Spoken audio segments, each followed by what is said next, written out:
I'm Rick Staab. I got to put it on a big slide to remember my name sometimes. I appreciate you all having me here for this event for STEMFest. As you'll see, this is very important to what I do, and specifically for our community, because I'm involved with the Chamber of Commerce's and other parts of the community that we try to recognize and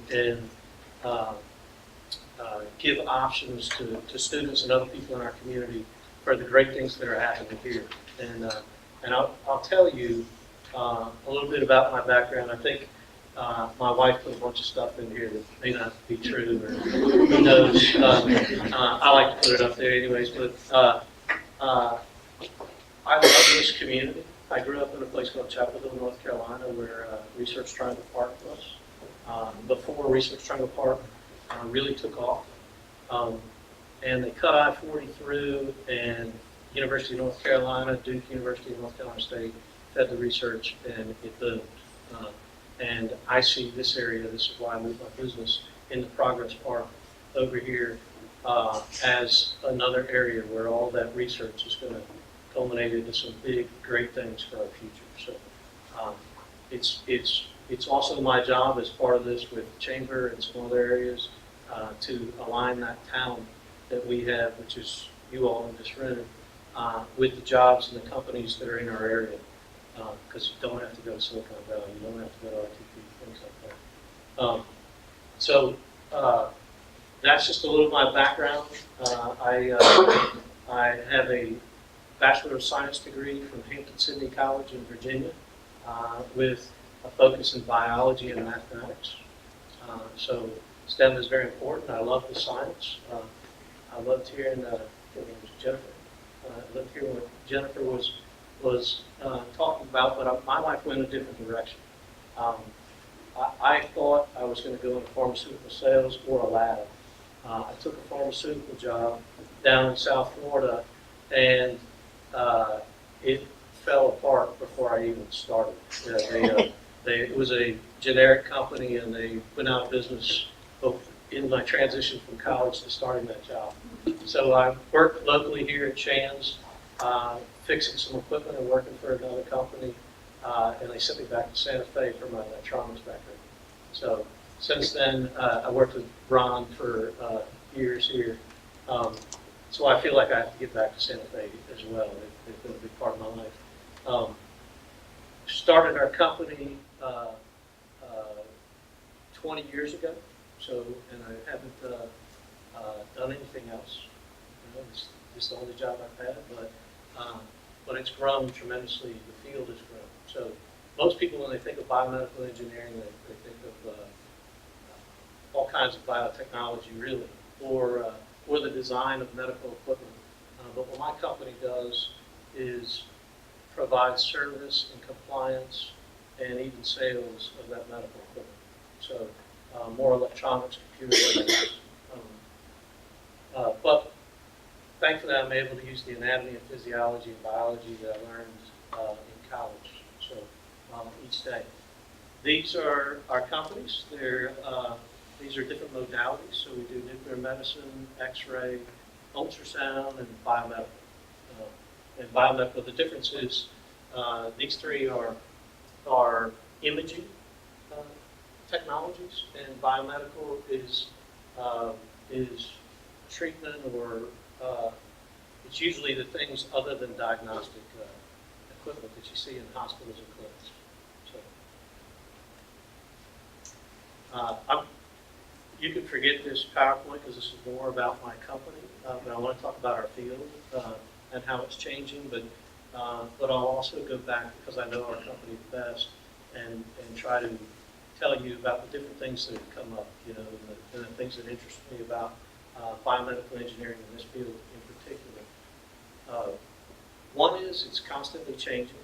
The technology is changing, and we have the ability to change along with it. There's a lot of consolidation in healthcare, whether through Obamacare or just the way things are going right now. Hospitals are becoming health systems, and the smaller dock-in-the-box offices are becoming part of those health systems because of reimbursements and things that force them that direction. So there's a bigger need of integration of these technologies and these and our services to those people. It's and I'll get into that a little bit more. So some of what we do is not just repair medical equipment, but because of the repair of medical equipment, and we have gotten into the sales of medical equipment because we can refurbish that equipment and make it last longer, resell to here in the United States, back out to hospitals, or even other places. We were talking earlier about Brazil and Argentina and stuff. So it's exciting. There's always something new to learn. The IT part of this is when you have the integration of these networks and the medical equipment, the IT guys don't want to touch the medical equipment because they don't understand it. And medical equipment may or may not have a good networking background. So many years ago, before this place was built, I started working on the advisory board for Santa Fe for the biomedical program and the information program, and we said that the networking and the IT side was going to be very important for job placement and that skill set going forward. So over time, so my company's in the Progress Park, across the road. We started working on that curriculum so that we could hire those people and put them to work in the hospitals in this region. The company's grown. We do a national service. Most of our guys are in the southeast, but there are opportunities now nationwide that are very exciting that have come from this program, and that's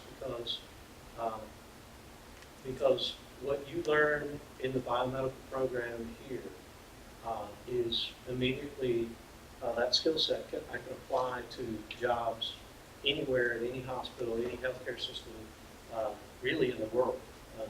So we have people in Juneau, Alaska. We have people in all 50 states that travel and do what we call jump team services. And jump team services we took very experienced biomedical engineers that would work in hospitals, and we said we could develop these people and then provide a temporary service for those in need. So if the VA and a technician is deployed, for instance, they may not be able to fill that position, so they need a temporary service, but they have to have somebody repairing and upkeeping the medical equipment. So we were able to, this Santa Fe has been a conduit for us for talented people, and because of that, we developed an internship program. So we get a number of the students that come learn the different modalities, the different things and technologies we do, and they may or may not come to work for me and with Intermed. There's a bunch of other very talented companies in the area that do different parts, the Vivos and even Regeneration Technology, Exactech, all these companies that are great in this area. You can apply the skill set to all those jobs. So the internship program allowed us to also kind of pick the cream of the crop.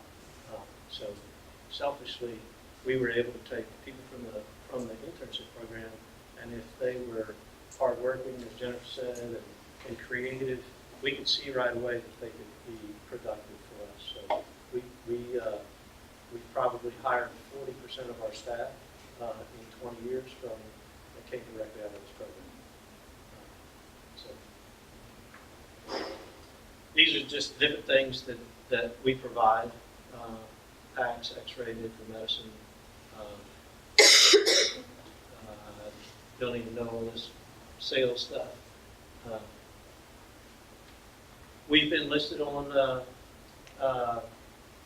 Florida Trend is one of the best places to work in Florida because we feel that a big part of this is your creativity. And your creativity can't be hampered by having a very stoic workplace. So if you come through internet, you'll see it's not, very regimented. I have my job, you have yours. It's a team. It's a very family-oriented atmosphere, and we believe that if you work hard, you play hard, and you spend a lot of your time with your fellow employees, so you should enjoy what you do and enjoy coming to work. You shouldn't have to just put in 8 to 5. So if there's anything that I can suggest, find what you like to do, and then really learn it. And again, to echo what Jennifer said, hard work and creativity. This is a job and an industry that, just because of science, I think it attracts creative people. You got to be pretty creative to enjoy science. So use that creativity to help your community and other people around.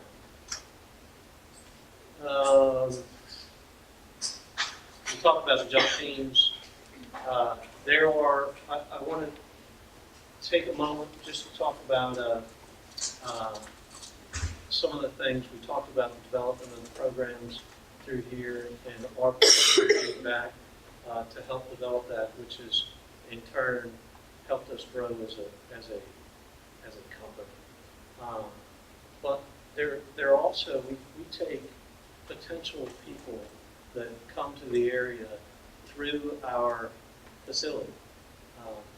And one of them was just announced probably 6 months ago, called Coqui. And Coqui is out of Puerto Rico, but we work closely with this group. They met in our office as they looked, and they looked all over the world, different sites, focused in America, and then ended up choosing Alachua, Florida to come. It's about a $350 million project that's going to be across the road over in the park, and they make locally enriched nuclear isotopes. And that's really important on many levels because, number one, it's the only place in the United States that develops these nuclear isotopes. There's only 3 places, I think, in the world that develop these nuclear isotopes, all of which have facilities that are 20 plus years old. So when they have to shut those facilities down when they're developing these isotopes in order to do maintenance because the facilities are so old. Well, when they shut down, then there's a shortage all over the world for nuclear isotopes. And they use those isotopes to diagnose heart conditions, a lot of cancer treatment and diagnostics are used in different isotopes. So if you've ever had a loved one that's gone through, a devastating disorder, disease, cancer, anything like that, you'll realize this has a major impact. They're going to be in Alachua, Florida, and that facility is going to be so state of the art that it's going to be so much more efficient than anywhere else in the world. We won't have a shortage. And since it's an isotope, it has a half-life. So the further away from it you get, the less product you get. So they're not going to ship to Japan from Alachua, Florida, but the United States is going to get a lot more, less expensively and quicker than what we've ever seen before. And I'm proud to say that a major reason why they chose here was they came through our facility and they saw what we did with nuclear medicine. And they thought that was great because they're going to embrace what we're doing here. So very proud of that. I learn something every day. I think I'm more connected in this community as far as knowing what the companies are and what they're doing with AGTC, which is a great place that's going in right across here, and all the things, nanotherapeutics, and all the things that are in the park. I encourage you to look at all those different avenues because we're doing things in this region that other ones don't have. And it's a great community for support. So with that, I'll say anytime that you want to come through and tour our facility, We're in the Progress Park. All roads lead to Internet. So if you go back to the where the trails are, Progress and Research Drive in, and we're right on the corner. So feel free to come by anytime, tour you through, show you all the different types of equipment. They'll be broken down, we'll show you how they work. And so about 10 years ago, I was thrust into a different part of my life when my oldest son, Tyler, was diagnosed with something called dystonia. Dystonia is a neurological disorder that can really cause some disabilities. And I tell you that because one of the things that people don't understand, or it's nice and it's crude science and whatever else, electronics, to work on medical equipment, but this is medical equipment. So we are responsible for the safety and reliability of the things that every single one of you will be in contact with at some point in your life, if your parents or your kids or your whoever else hasn't already. So remember, this is a way for me to both practice science, electronics, but also, quite frankly, it's Florida. I don't want to be out in the sun. I'm working in hospitals and with professionals on things that matter in life. So that's pretty much it. That's what one other thing is, there's always new areas with that creativity that you can get into, and cybersecurity is a big thing now. It's not typically known. We've never seen it or done it before, but every piece of medical equipment has different levels of software, different entry points, passwords, things like that. And so we've just been contracted because of some other things with a health system in Tampa to provide their cybersecurity. And what that means is we don't actually provide them with security. We have to assess every piece of equipment. And so that is a new thing, like the jump teams, that we're going to do for any and all healthcares throughout the United States. So with the jump teams that we said we developed with the internship program and this program at Santa Fe, there's no other company in the country that provides that service right now. So we can't keep up with the amount of expansion and need that we have, supply and demand. And this is just another arm of that. You know, this is a big thing in our society going forward that people don't usually think about, that we can help with. And obviously, that doesn't help just the patients or whatever else it helps anyone else, because of the risk, the HIPAA risk, and things of people stealing information when it's open. So, just thought it was a neat new thing. This again talks about the Koki announcement and some other things. I'd really like to make it more interactive and open it up for any questions about our industry. I love talking about it. Yes? I'm not sure if I heard well, but you said there's only 3 companies in the world that produce nuclear isotopes? Yes. Well, can you tell me which companies they are? I know the closest one to us is in Canada. Now, there are facilities that produce nuclear isotopes, like the University of Florida may produce their own nuclear isotopes. But for any volume, and there's a lot of independent cancer institutes and things like that. You have to go to these facilities, and then they ship them all over. And the one I know about, I think there's one in Canada, maybe one in England, and one in Belgium or something. And then they ship all over the world. And my second question, how did you start? First of all, what made you decide? Because you were in South Florida? So I actually never made it down to South Florida. Oh, you never made it. My job went away before I ever started. And I started working for a man here that was kind enough to send me back to get some electronics background. I really liked fixing things and the challenge of the electronics. Over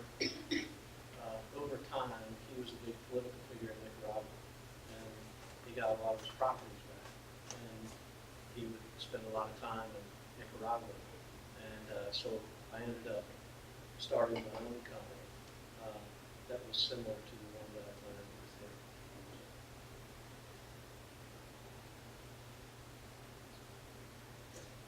I have two questions. What is the progress of organization for Tyler students? And if you were successful with that, how does that help you target other debilitating disorders? So, thank you for asking. Were you familiar? Had you heard of it? Yeah, because I was going into high school in 2006 when I heard about it. And I don't know, is there some that Williams Yes. Yeah. It was So, 2000. yeah. So that's when he was diagnosed. Right. So the progress is great, but it's like a light switch. It's either on or off. We're going to find the cure, or it's not there yet. We have had impact on. So there's 500,000 people in the United States alone that are affected by disability. So, and a lot of people don't know what it is, but it's a lot like Parkinson's. They lose control of their limbs. My son Tyler was an athlete, did everything, and all of a sudden started having these symptoms, twisted them up. In the last 13 years, we've discovered the gene that causes it and the protein that causes the symptoms. But it's not degenerative. Not to get too much into it, but because it's not degenerative, it's curable. Meaning, I have a mother that has late stages of Alzheimer's. If we found a cure tomorrow, she's not getting cured. Things have degenerated, and you got to build it back, and some of those things can happen. So you can stop something, or you can cure it. Prevent it, or you can cure it. Dystonia is curable. So when we find a cure, my son goes back to riding bikes or whatever he could do before. So the science, we have some real breakthroughs in science, and obviously in that time period, we've been able to prevent things through, not to get too technical, but RNAi and gene splicing, or taking out a gene and having in vitro fertilization, so they can be assured that their kids don't have the same, and that's happened. I think that we, in large part because of this community, this is a very giving, very, I could move our company anywhere in the world. This community gives back. This is a great community. You just have to engage yourself in it. So I'm very hopeful that in the near future we'll find a cure. 5 to 10 years. Bring them in and out. There's no good. But I'm also a firm believer in dominance. I've had mother that has Alzheimer's. I have employees right now that have 1 to 3 months to survive because they're dealing with cancer. But this is the first domino, I think. Concentrate your efforts on something that has a targeted endpoint, and that's going to produce results for these other diseases and disorders. So I work with Michael J. Fox Foundation because of its closeness with Parkinson's and other organizations. But a lot of this, and I was talking with Mary's husband earlier about summits. This is not to get off too much in a tangent because my ADD is going to kick in. But Jennifer was talking about earlier, and that's why I asked the question about the sciences, is we were told, like the Manhattan Project, the way to solve this, if you have all the money in the world, is to lock all scientists, the top scientists in the world, in a room and wait till they come out with a cure. Right? Well, you can't do that. People don't like to lock them in a room. But you have to have a, so we had these summits, and the summits grew from taking the top doctors in the world, researchers in the field of dystonia to other, translational research, basically other areas that have input, and then they take that back, and there may be a breakthrough, whether it's with stem cell research or gene therapies or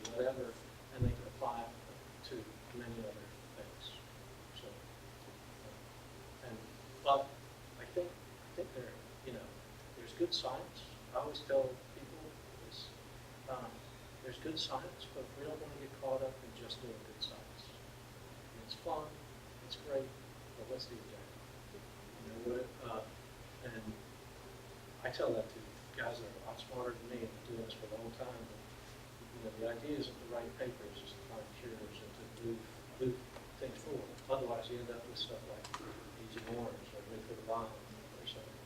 You know, you go on to produce power and you come out with something crazy. So, sorry, I'm off over here.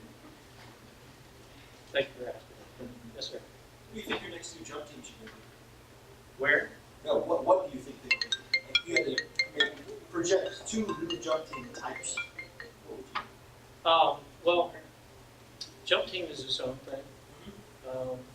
Cybersecurity, because it's so different, is similar to that. So there's variations of jump teams. So I contract, we contract with GE Medical. So, but that's because of our jump team services. So we go in and provide all the infusion pump and pump services for all the GE accounts. Obviously, that's a lot of accounts nationwide. So we're doing a little bit at a time. But that's because we had that jump team service available. You know, it's, and we can constantly train internally.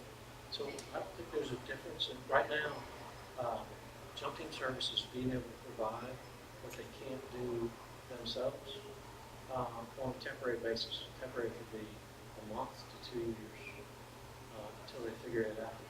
And so that there's too much to even keep up with now. You know, we make the price so exorbitant that they won't hire us to do that because we can't fill it all with people we have. So I'm looking for biomedical engineers to come out of this program that are good, and it's really it's a different thing because all the expenses are paid for wherever they go. I know we have a ton of people in San Francisco, California, beautiful place, but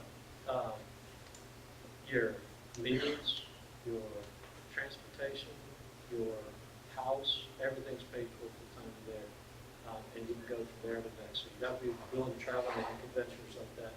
That's part of the whole stick. But would you have to stay there a long time, or would it tend to be shorter? So, like I said, most of them are 1 month to a year. But there are some that are 2 years. There are some that are 3 months.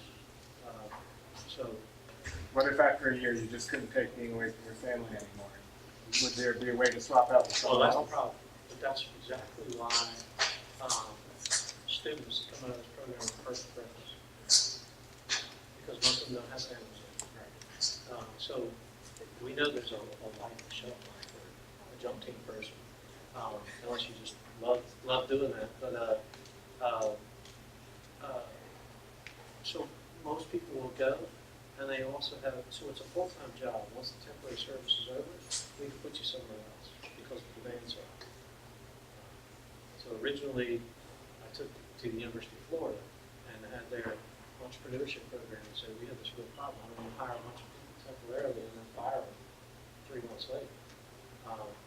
And so, you know, we saw the growth in numbers. I said, why wouldn't you want to do this? Anybody would want to do this. And because we've been able to do that, now the GPs and Phillips and places like that, they can't compete with us. They don't have the experience or the know-how or the extra bodies to be able to send out there. So they just hire us.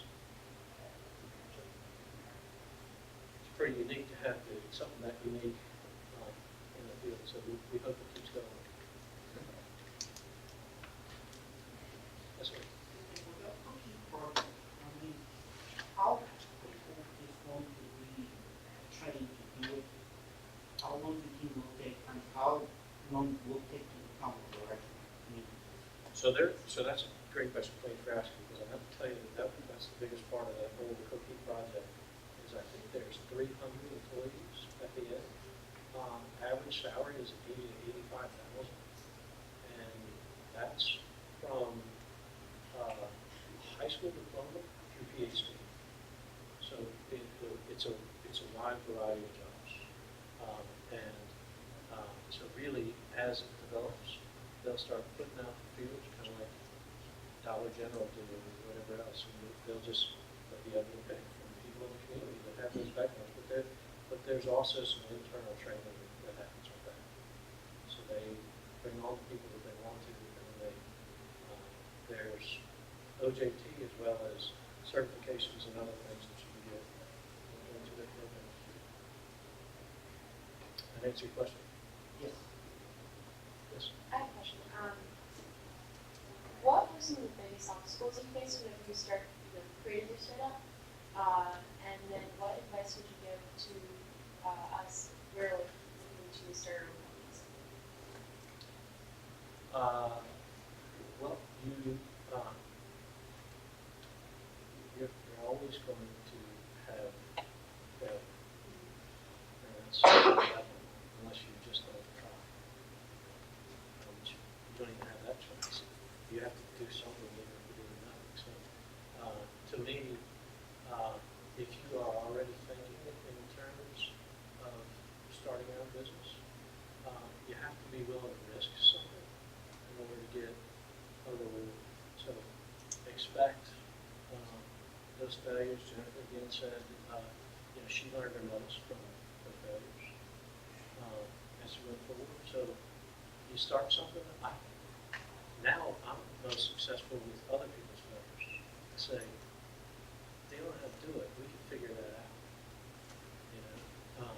And it doesn't have. I don't have to know what it is to try to figure that out. So I think if you're going to start your own business, you've got to be somewhat of a risk taker, but a calculated risk taker. But I also don't think that you need to. You have to be hungry. So again, it goes back to work hard and creativity. Think of a different way to approach something, and put in the time. Work hard at doing it. Don't expect something to come. And with that, you'll always be successful because you just won't win. You'll always come up with something new and go after it. So, did that answer you? Yes, sir. But is there any research that you really want to be done that you don't think is like there's not enough research programs to do?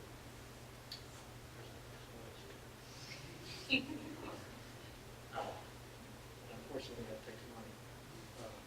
But yeah, I mean, so a lot of what I try to do with my companies, because I'm more successful financially than I ever thought I would be, is to fund Tyler Sutton, is to fund research. We don't do anything but fund research to find a cure. But so what I know most is the research that's not being done in those areas. So, and there's simple things, like biostatistical things, not necessarily biochemical or whatever else. There's 1% of the population in Desonia that's cured. They're called dopa responsive. So they take dopamine and they're cured. Problem is, that means they don't come back and they're not sick. No one's ever done any research why are they cured. That, to me, it seems very simple. And you look to see at those things. These are very brilliant scientists, but a lot of things haven't been done. And with institutions, big institutions, you have to get grants. And the only way to get grants is to write papers. So they get stuck in the basic science. You got to prove something. So it's very hard. Guys like Zuckerberg, Facebook, are starting to give lots of dollars directly to people that have impact, the researchers directly to them, not to the institutions or anything else. So they give each year the top scientists $3 million directly to them, which is nothing compared to an MBA plan or something, a one-year contract, but that's really important, and it makes you want to move the needle, not just do science. So I recommend those guys. And that's 3 times the amount that you get for the Nobel Prize. Yes? Now, do working with this equipment and with lots of baby boomers and health, it's going to get a bigger market. What is your vision for that? What are the areas you are thinking of to expand, or are you happy now, or how's what we have? I'm happy. I just, I hate to come back to this, but I have a purpose now that changed 10 years ago that drives. So until that's done, I can't get our company big enough. So because it gives us more researchers, more money, more resources, more awareness. Because if you meet anybody with our company, on the back of our cards is our foundation, any of our signatures, anything like that. So even when we're not raising money, we're raising awareness. This is a big thing. At the University of Florida, Parkinson's to dystonia patients was 15 to 1 when Tyler was diagnosed. Now they're 3 to 1. And that's because of better awareness. Doctors even know what it is they're looking for. So your question, though, makes me think. I think it's very obvious in our industry, in the healthcare industry, that baby boomers are going. There's going to be a higher need for healthcare, but there's a huge consolidation right now. I mean, even more so. There's been kind of consolidation and splintering and whatever over the years. There's a huge consolidation of healthcare providers in the United States, and I'm not sure which is the right way, but we're either going to go government-wise, and everybody's going to be basically one, or you're going to have these big groups. So Shands Healthcare joined with HMA, and they bought Lake City and Swanee and Stark and all these other hospitals. They're all one place, Jacksonville, place in Tampa General. That's going to continue. That trend's going to continue to be big. Monroe Regional in Ocala was bought by HMA. It was a community hospital, and then CHS 4 months later came and bought all their hospitals. So with that consolidation, there's going to be more. There's going to be more opportunities during this time to provide them services, but you have to be able to provide at that larger level. So I see internet being much bigger because for each account we get, it might be 15, 20 hospitals in one. So. Yeah. And another question, it's with dystonia and all the research that you helped to pursue, and with that little detail that you just mentioned about 1% that got cured, have you funded to pursue that approach, that maybe look at a gene or some protein that they haven't found? Because as you mentioned... Well, so that's the funny thing. So we haven't done that with the patients because it's hard to find them that take I just lost my dopamine, which is pretty common. You take it for Parkinson's,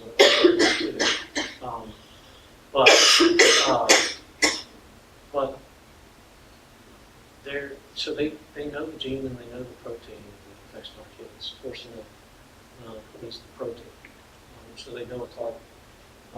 They also know that there's mutant torsinate that is developed in the people that have the symptoms, and you continue to develop torsinate.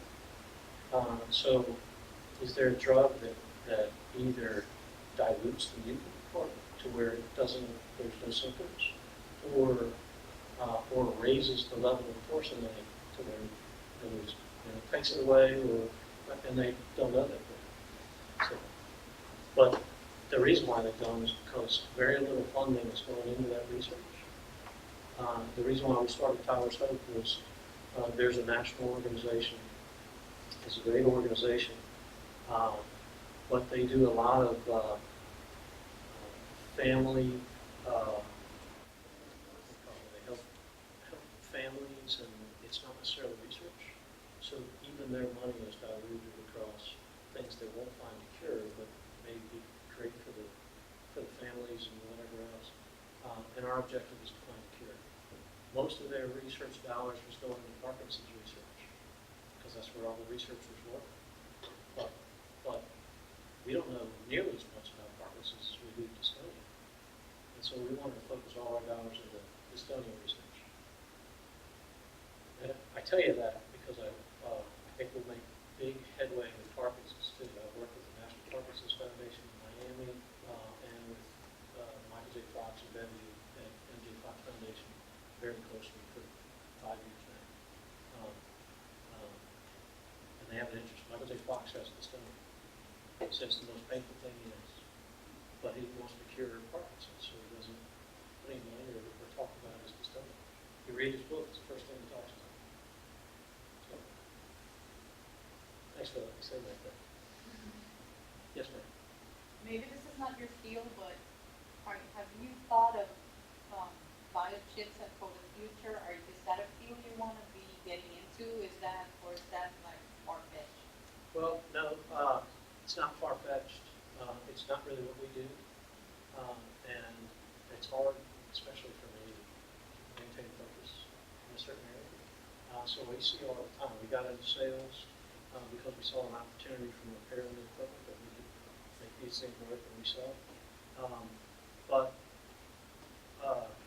there's always things. I always have ideas. Well, we can, the craziest thing is if you take a walker, most people, when they go to physical therapy, they're handing it and say, oh yeah, put 50% of your weight on that. And they feel it and they say, okay, that's about 50%. When you can put little scales on the bottom of the walker and tell you exactly how much weight pressure you put on it. And they put these little tennis balls. So I always think of things that we can improve in the field. But my company is really more about designing the equipment. I'd rather tell somebody else we're going to go do that and we focus on what we're doing. Because if not, I'll be doing all kinds of stuff. I have a wine bar downtown. So I have a problem. I'm an entrepreneur at heart, and I love internet companies. That's my baby. But I do all kinds of other stuff. I have to try to take it. Yes. Unrelated. When you started this company, was your story more like a Steve Jobs kind of thing, or did you have like capital to start with, or did you take advantage of any state or No, so national that's important because I also provide mentoring of things like Startup Quest and these programs around town. And it's a constantly push to people that want to start new companies to get funding, the proper funding, and ask for more than what you need. And I completely disagree with that. And I think you need to be hungry. That's what I was telling you earlier. So I didn't have a job, really. Didn't have a contract. At the time, I had a partner. He was doing a competing business with me that I used at the time, and we decided to join up, and that helped a little bit. But I didn't really have any money. So every day I was trying to think of new ways to make money. I had to mow the lawn so that I could go do the write the contract at night. I would do it.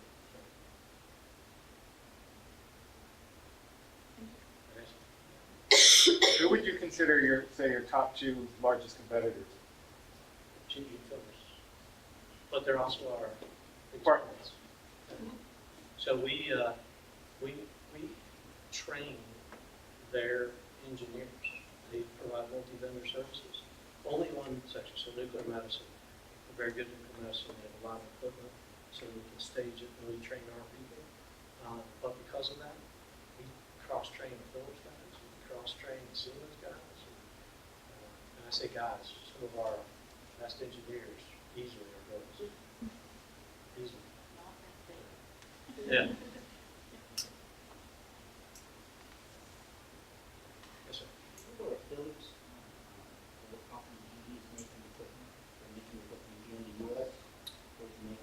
films, making some right here, in vivo as films. So, and I know a lot of people in the program went to work for in vivo, so they make certain things, MRI parts and stuff like that for different things for films. But I've had most of those companies, including GE. So Jeff Emnett was an ultrasound sales rep when Jack Welch was running GE. He grew up through the ranks. He's the job czar for the United States. And he took all of that manufacturing to China. So when you ask, those big companies are mainly producing and developing their stuff outside of the United States. I have my opinions about that. I think you can tell what they are. Any other questions? Thank you very much.